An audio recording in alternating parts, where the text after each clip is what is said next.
Salut, c'est Jonathan, ton conseiller immobilier. Bienvenue dans cette nouvelle vidéo. Aujourd'hui, on va voir tous les frais que tu peux avoir si tu décides de vendre ton bien immobilier. Je suis d'accord avec toi, tu vas toucher le fruit de ta vente, tu vas toucher ton argent à l'acte authentique. Mais avant même de trouver un acheteur, tu vas avoir des frais qui peuvent être assez conséquents. Donc le but de cette vidéo, c'est de les décortiquer et surtout de t'inviter à les prévoir, parce que si tu ne les prévois pas, tu peux tout simplement être embêté, être freiné dans ton processus de vente. Mais avant de démarrer, tu es totalement libre de pouvoir télécharger dans la description de la vidéo. Tu vas trouver un lien te donnant accès à plusieurs documents pour t'aider dans ta transaction. Tu vas trouver une checklist pour le vendeur, tu vas trouver la liste de documents qu'il va te falloir pour vendre.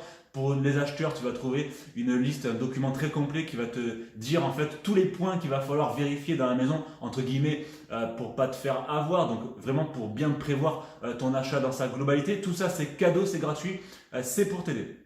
Allez, on démarre avec les frais que tu vas avoir si tu décides de vendre ton bien immobilier. Alors certains sont optionnels, d'autres obligatoires. On va tout décortiquer et je vais également pour chacun te donner un ordre de fourchette de prix. Voilà, je vais te donner en gros combien ça va te coûter pour chaque, ce qui fait que tu vas pouvoir un peu y voir plus clair et les prévoir si tu décides de vendre. On commence avec des frais qui sont obligatoires et qui peuvent varier de, on va dire, 100 € jusqu'à 1000 € suivant ce qu'il y a à faire. Ceux-ci sont obligatoires, ce sont les diagnostics techniques.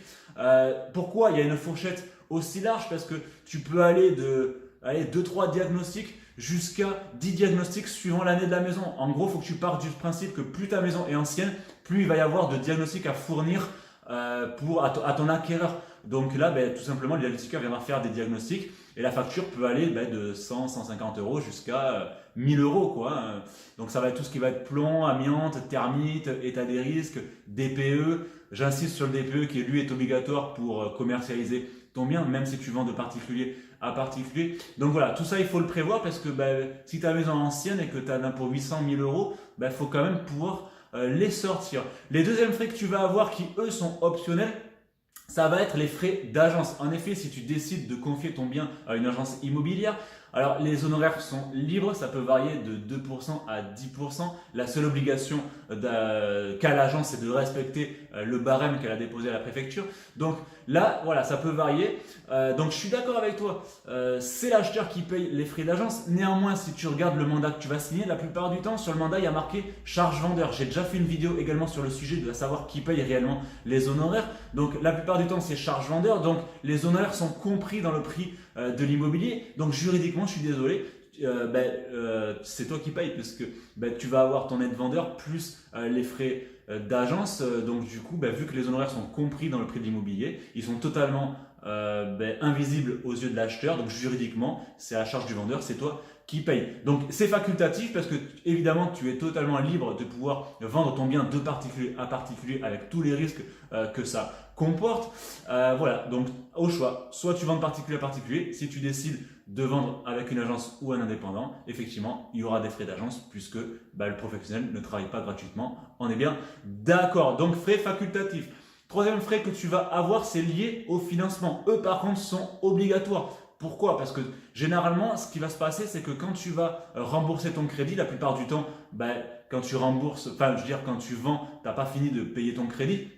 Donc la banque va appliquer tout simplement des frais de remboursement anticipé qui sont généralement de 3% du capital restant dû ou de 6 mois d'intérêt. La banque va aller au plus intéressant pour toi, mais en règle générale, c'est soit 3% du capital restant dû, soit 6 mois d'intérêt. Donc là, c'est pareil, tu ne pourras pas y couper à moins d'avoir négocié ça quand tu as fait tout simplement ton crédit. Les quatrièmes frais que tu vas avoir, que tu peux avoir, qui sont optionnels, ce sont des frais que tu vas décider de faire si tu décides d'embellir ton bien pour la vente. Donc si tu décides par exemple de faire venir un architecte d'intérieur pour décorer ta maison, pour faire du home staging, si tu décides de repeindre, tout ce qui va être aussi frais de publicité que tu vas avoir si tu vends de particulier à particulier, si tu achètes un panneau, voilà. Donc là, j'ai pas d'ordre de fourchette à te donner parce que des annonces, ça va pas coûter très cher, ça va peut-être te coûter 10 € pour mettre ton annonce sur le bon coin.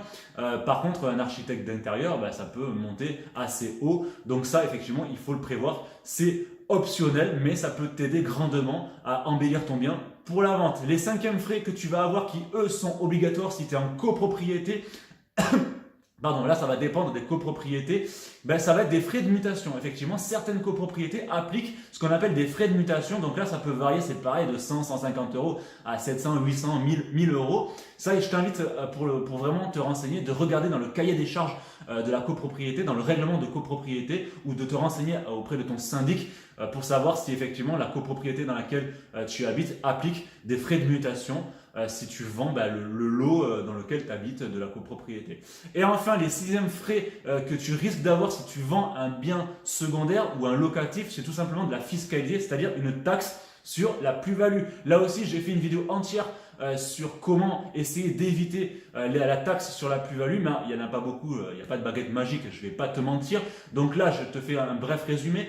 Si tu achètes et que tu revends avant les 6 ans, tu n'auras aucun dégrèvement sur la plus-value. Et après, tu as un tableau dégressif qui va de 6 ans à 30 ans. En gros, plus tu gardes le bien longtemps, moins tu seras taxé sur la plus-value. Et ça, tu n'y couperas pas, c'est directement le notaire qui prendra ce que tu dois au fisc sur ton prix de vente. Donc, obligatoire. Alors ça s'applique que si tu vends à une résidence secondaire, un locatif, un logement vide dans lequel tu n'habites pas. Et quand tu vends ta résidence principale, tu es totalement exonéré de taxes sur la plus-value. Voilà pour les 6 frais que tu peux avoir si tu décides de vendre ton bien immobilier.